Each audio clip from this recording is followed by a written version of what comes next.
Hello everyone, very warm welcome to Unacademy India's largest online education portal पे आप सभी लोगों का स्वागत है।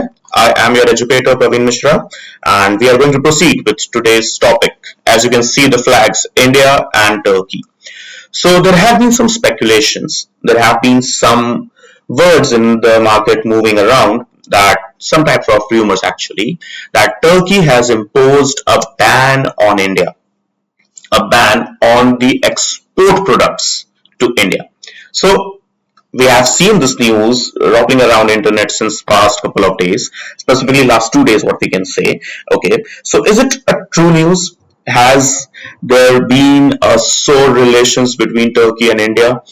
But this is what the fake news comes around. This is absolutely a fake turnaround news. There is nothing like that Turkey has imposed any kind of ban on India. Okay, so what we can see the whole scenario here.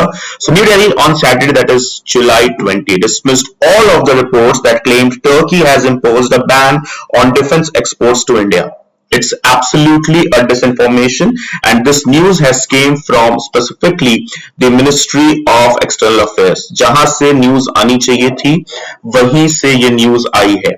As you can see, okay, Ministry of External Affairs said this. So it is disinformation at its best. And earlier, several media reports claimed Turkey had taken the step to strengthen its ties with India's arch rival, that is Pakistan. Right? So yes, ये बात पूरी तरीके से सही है. Okay, कि तुर्की और पाकिस्तान के बीच के जो रिश्ते हैं वो अच्छे होते जा रहे हैं, वो सुधरते जा रहे हैं, उनमें और स्ट्रेंथ आती जा रही है.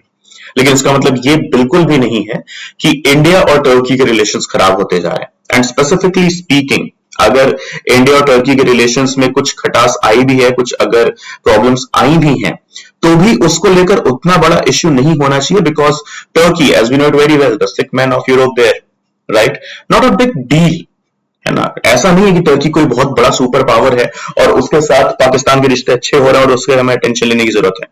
इनफैक्ट पाकिस्तान के रिश्ते किसी के भी साथ अच्छे हो, हमें टेंशन लेने की कोई भी जरूरत नहीं होती. So the reports claim that Ankara, that is the capital of Turkey, was igged after New Delhi in April ended a contract with Turkish firm involved in a $2 billion shipping project. Right? So this is what we need to understand. The basic term here, okay? $2 billion shipping project था Turkey और India के बीच, यानी कि Ankara और new Delhi के बीच, जो कि अभी नहीं रहा. The project has been shunned. Okay, so इसकी वजह से what we have seen the reports that yes, there was some kind of soreness involved between the nations, between the two nations. But specifically ये news सही नहीं है कि impose कर दिया है किसी भी type का ban. Further, notably the Turkish government, okay, अगर हम यहाँ पर जो है आगे की कहानी को लेकर चलें, notably the Turkish government has made no official announcement, ऐसा कुछ भी नहीं था regarding this, but a top executive of Turkish top arms procurement agency said to have informed their lawmakers that Ankara has refrained from approving the sale of any military article to its customers in India. देखिए, ये Turkish government का official statement नहीं था, ये statement आया था एक Turkish government के एग्जीक्यूटिव की तरफ से कि अभी हम कोई भी अपना प्रोडक्ट्स इंडिया में नहीं बेच रहे हैं, डिफेंस प्रोडक्ट्स इंडिया में नहीं बेच रहे हैं. ठीक, ये एक स्टेटमेंट आया था, लेकिन ये एक ऑफिशियल स्टेटमेंट नहीं था टर्किश गवर्नमेंट का. उनके किसी एक एम्प्लॉय ने बोला था, और ऐसे हजार लोग रोज होते हैं जो कुछ ना कुछ बातें बोलते रहते हैं. Okay, so when we talk about India-Turkey ties, so what do we have here? So ties between the two nations have nosedived over the past years, no doubt in that कि हमारे relations थोड़े से Turkey के साथ खराब होते नजर आए हैं. जब पाकिस्तान की तरफ टर्की का टिल्ट नजर आया हमें, तो हमने देखा है कि यस, इंडिया ने भी फिर अपने हाथ टर्की से पीछे खींचे हैं. ऑब्वियसली क्यों ना खींचे, राइट, कि जब आप पाकिस्तान के जो है सपोर्ट में बोलेंगे वो भी कश्मीर एजेंडा पे, तो ऑब्वियसली हम कश्मीर के लिए तो कुछ भी नहीं सुनेंगे, इतना तो एक बट ऑब्वियस सी बात है, right. Okay, so even during the Armenia Azerbaijan conflict, if we just talk about the Armenia Azerbaijan conflict, Turkey grew closer to Pakistan and Azerbaijan and took steps to counter the India-Iran-Armenia bloc, right. तो अब हम देख रहे हैं कि Turkey पूरी तरीके से यही काम कर रहा है कि इंडिया के अगेंस्ट एक्शन ले रहा है. है ना।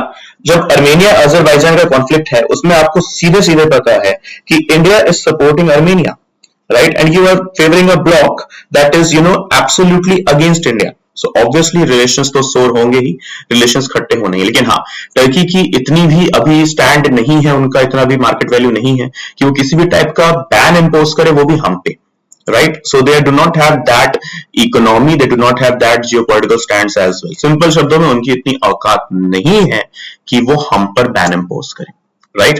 So finally what we can see, India overturns to Greece have also made Ankara uncomfortable.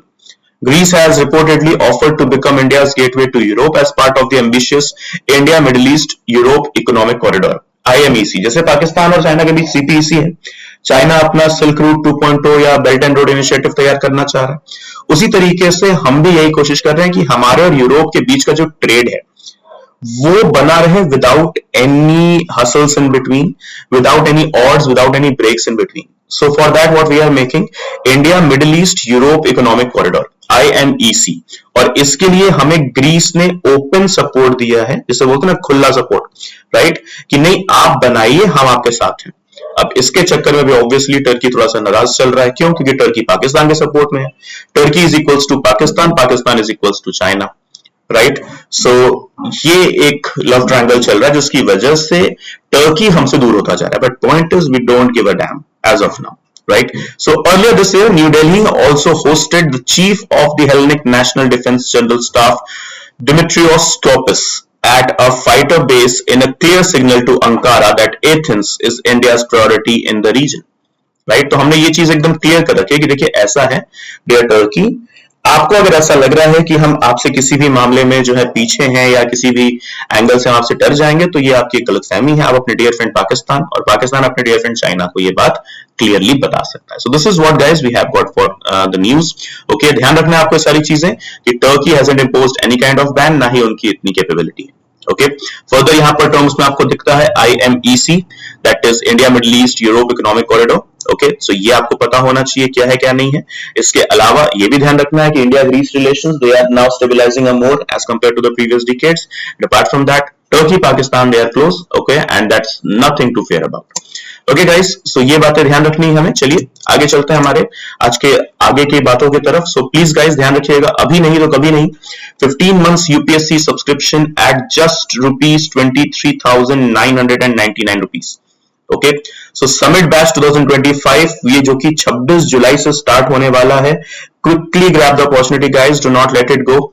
ध्यान रखना है कि आपको 70 प्लस सिलेक्शंस अकेले प्लस कोर्स से मिले हैं CSE 2023 के अंदर. फर्दर आपको इसमें पूरा GS, पूरा CSAT और पूरी टेस्ट सीरीज भी मिल रही है. और जितने भी बैचेस हैं अकेडमी प्लस के, आप उन सबको एक्सेस कर सकते हैं सिर्फ और सिर्फ एक सब्सक्रिप्शन लेके. Okay guys, so do not let this opportunity go. Achievers batch चालू है, समिट बैच 26 जुलाई से चालू होने वाला है, और शिखर बैच भी आपके लिए हिंदी मीडियम में. So guys quickly take the opportunity. और ध्यान रखना क्या मिल रहा है आपको इसमें, 1:1 मेंटोरशिप भी इसके अंदर आपको मिल रही है. Right guys, so that's it from my side today. Thank you so much. Have a great day ahead. Jai Hind.